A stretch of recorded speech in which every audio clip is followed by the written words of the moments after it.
সুধী আসসালামু আলাইকুম। এই মুহূর্তে আমি আছি ফুলবাড়ী উপজেলা পরিষদের সামনে। নবনির্বাচিত চেয়ারম্যান হারুন রশিদ হারুন ভাইয়ের চেম্বার রয়েছি। তার ভাই ভালো আছেন তো না?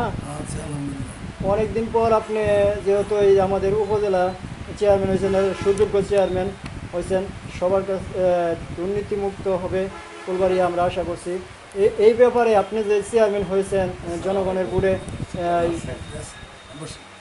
সেই সম্পর্কে আপনি একটু বলেন।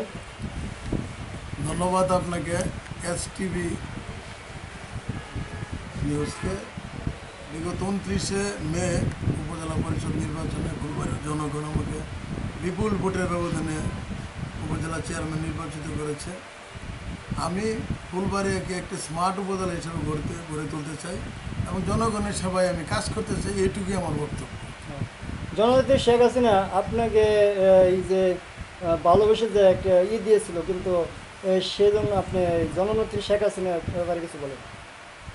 এটা আমি বিগত 19শে ফেব্রুয়ারি 2021-এর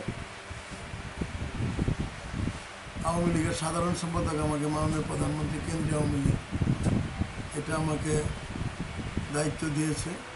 এই জন্য মাননীয় প্রধানমন্ত্রীর প্রতি আমি কৃতজ্ঞ, বিভাগীয় টিমের প্রতি কৃতজ্ঞ, জেলা আওয়ামী লীগের প্রতি কৃতজ্ঞ, ফুলবাড়ী উপজেলা আওয়ামী লীগ সহযোগী সংগঠন মুক্তিযোদ্ধা এবং তৃণমূলের নেতাকর্মীর প্রতি আমি কৃতজ্ঞ এই ব্যাপারে যে উপজেলা আওয়ামী লীগের সাধারণ সম্পাদকের দায়িত্ব পালন করার সৌভাগ্য আমার হয়েছে।